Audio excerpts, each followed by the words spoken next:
Fire Staff is definitely one of the stronger weapons here in Season 5, and it was finally time for me to put together a build of my own. As always, before we fully get into today's video, I do just want to say if this video helps you out, or if you just like it, please drop it a like, it really helps me out a lot. And if you want to see more content like this, including more build videos, loot videos, stuff like that, definitely subscribe to the channel so you know when those videos go up. I also stream throughout the week over on Twitch as well as YouTube, so definitely stop by a stream, say hello, lurk, anything like that, we would love to have you. But let's get into today's video. To get us started, we are going to take a look at our gear. So looking at the armor, you're going to notice that all of these pieces of armor outside of the chest piece are all going to have fire harnessing as well as rune glass for the fire damage on top of that. So each piece of armor that has both of those are going to be giving us an extra 4% damage to all of our fire damage per piece. So our hat, I had crafted this. I was hoping for health instead of invigorated, but invigorated still not a bad perk to have. So we have the elemental version, fire harnessing and invigorated. With the Nature's Rat chest piece, I've been running this with a lot of my DPS builds, as many of you have seen, and it's been working really, really well, especially with the fire staff. It is a noticeable increase in my damage, especially with some of the other artifacts that I'm running with it. For our gloves, this is essentially what I wanted for the hat, with the health fire harnessing elemental aversion. For the pants as well as the boots, I'm actually running Spore Light. So essentially what I have is 2 stacks of physical aversion, 2 stacks of elemental aversion. You could definitely run more elemental aversion if you wanted. I maybe wouldn't go for higher physical, but higher elemental wouldn't be bad. But I kind of wanted to go with the 2 stacks, and I pulled these pants on a chest run. So the fact that I pulled these pants was kind of just a sign that I had to go with them. And then I ended up crafting some Spore Light shoes to go with it. So then we have that 2nd stack of physical aversion, health, and then the fire harnessing on top of that. So pretty straightforward for the armor. Total, we have a 4, 8, 12, 16% increase in our fire damage just from our armor alone. Let's take a look over at the weapons now. So this is the fire staff that I'm using. I actually crafted this a long time ago.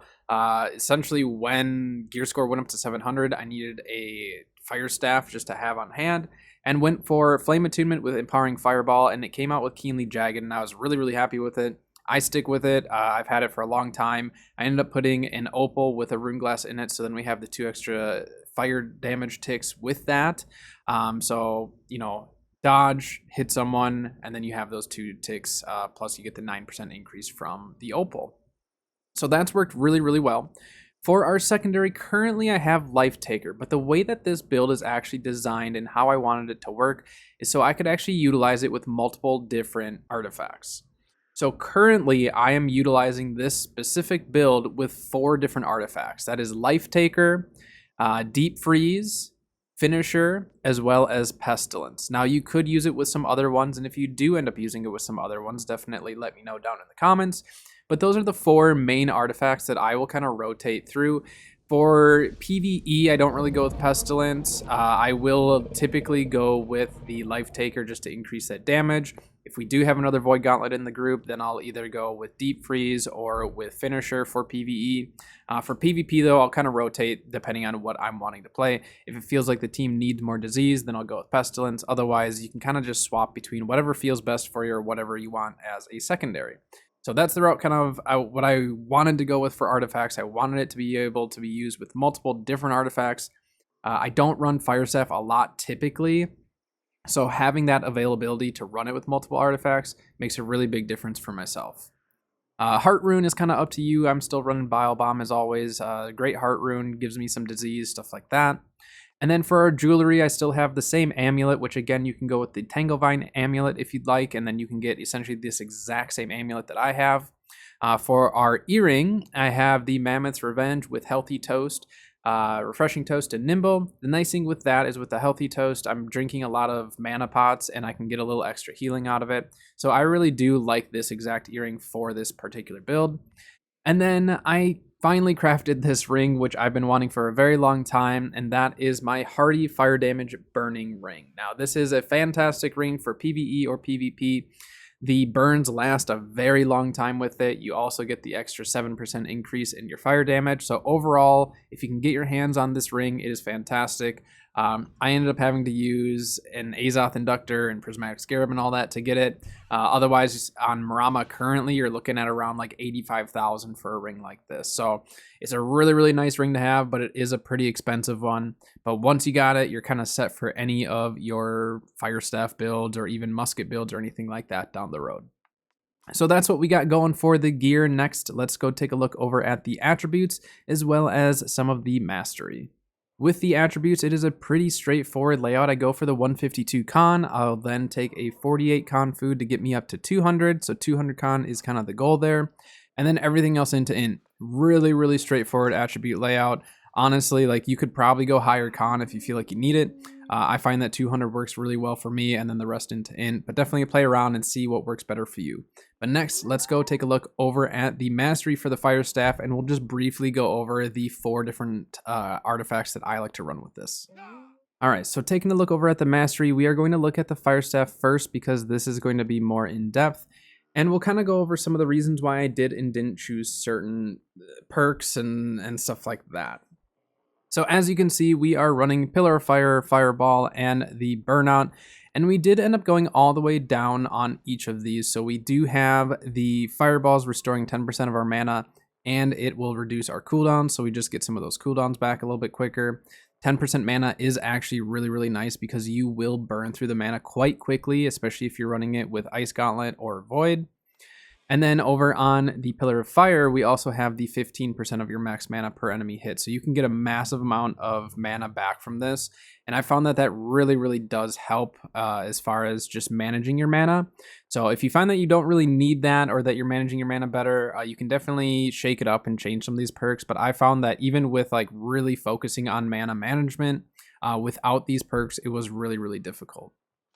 We do go with the spell focus, so our heavies don't cost mana and they also restore mana. So again, more mana regen, so we can just keep dumping out, any of our abilities or heavies or anything like that. The Clear Mind. So while holding a Fire Staff above 50% mana, gain 5% in power. So this is an empowerment that is not timed, meaning that it is not affected by the Nature's Wrath. So as long as you are above 50% mana, so again, all of our mana regen, you will be at a 5% increase in power, which is extremely nice to have with Nature's Wrath especially. We have Singe, so our light and heavy attacks do apply Smolder, so that burn stack, dealing 5% weapon damage per second for 6 seconds, and then we can get a max of 5 stacks with that, so you pair that with that burning ring, and it's really, really nice. We do have Spell Slinger here, so our abilities actually gain an extra 10% crit chance. Just extra crit chance just gives us that ability to potentially just do that much more damage.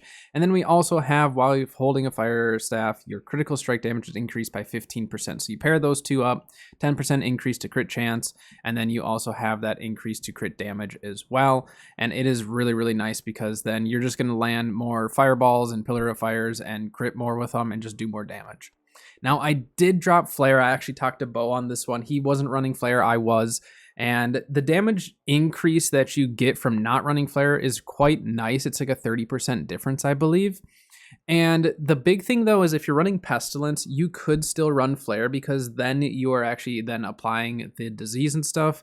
So kind of leave Flare up to your own choice. I've been running without it. I might run it with it sometimes too. So definitely just see how it goes for yourself. I think Flare is still a really nice perk to have. But I've just been running it without it just to get extra increase to my heavy attack. So see how it works for you, though. Flare is still a really nice ability, but you will do more damage with your heavy attacks if you don't run that. And then on the Fire Mage tree, we also run the rune. So this rune, as long as we're in the rune, we also get that 20% increase in damage, meaning that, again, with Nature's Wrath, it will disregard the Nature's Wrath, removing the empowerments, and just give it to you as long as you're standing in it. So really, really nice to have, especially paired with the Nature's Wrath. Over on the Pyromancer side, we had to go with the top one, which is going to be the Pyromania. So all of our attacks deal 10% increased damage against targets with Burn or Smolder. So really, really nice to have for that because we're just doing more damage. Again, something that's not an empowerment, so we don't get affected specifically from the Nature's Wrath kind of debuff or nerf to you. I do go with the Let It Burn, so then we also get a 10% Fortify. The other option is to go with the Heated Up, which when you dodge through a melee attack, you inflict Smolder. I don't really find that I use that as much, but the Fortify is kind of nice because then if you burn out, then you get a 10% Fortify Just kind of nice to have a little bit more armor. Kindle, so applied smolder effects last 20% longer, so we just get an increased length of those smolder stacks. I think this one's pretty essential to have, honestly. I would for sure make sure you have that one. And then I also go with the Watch It Burn. So now our critical hits with our Fire Staff abilities also inflict a stack of smolder. So we have multiple different ways of applying the smolder stacks. And then if you pair that up with the Spell Slinger, which we're getting the extra 10% crit chance anyways, you potentially are going to be applying more smolder just due to the fact that you have higher crit chance on your abilities. So this is the Fire Staff build here. Like I said, very specific as to why I chose certain things, but you also have some other options to move some perks around if you want. So if you do move some of those around or run different abilities or anything like that, definitely let me know, because I'm always willing to try something new or try something different to see how it works for me and my playstyle. But that is what has currently been working for myself. So briefly, we are going to go over the 4 different artifacts that I run. So we have the Void Gauntlet, which is this one right here. This is going to be my Life Taker build. I'm not going to go in depth into this. This is kind of my standard build, but definitely you can pause the video now if you want to take a look at this and copy it. The next one is my Ice Gauntlet. So I actually run the Wind Chill perk over on my Deep Freeze. So that's why I go with the Wind Chill. You can definitely run whatever different Ice Gauntlet build you want, but this is specifically my Deep Freeze build that I've been running. So that's what I like. For Blunderbuss, or for my Pestilence specifically, this is my go-to build for Pestilence.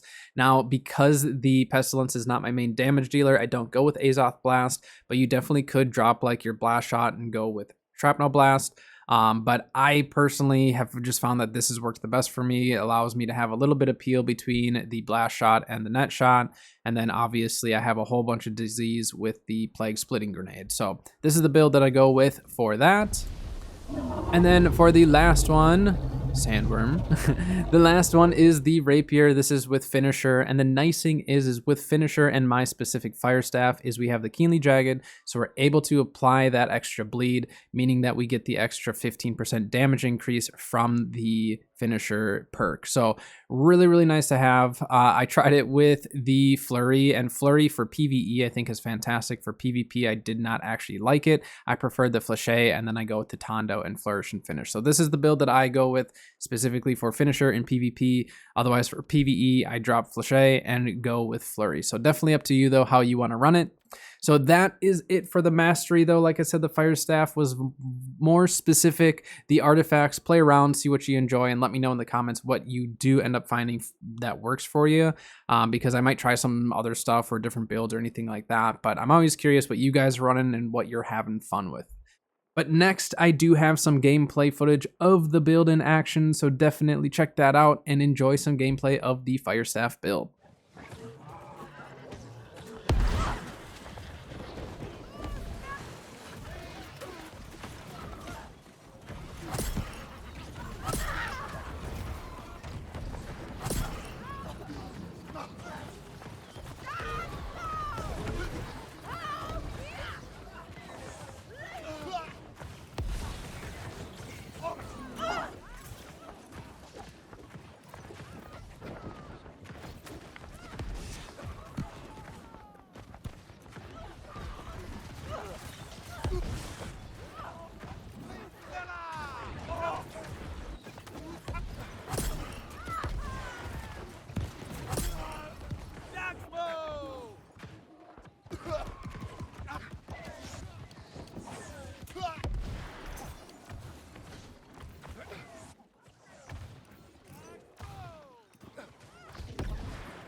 Fire Staff is a very powerful weapon this season, and especially for those who are wanting to incorporate multiple artifacts with one single build, I think it's a really good choice. Now, Fire Staff might not be my absolute favorite mage weapon. I'm still an Ice Gauntlet fan myself, but I can at least incorporate Ice Gauntlet into this build, so hopefully some of this information has helped you out and kind of point you in a direction that you might want to go with your build yourself.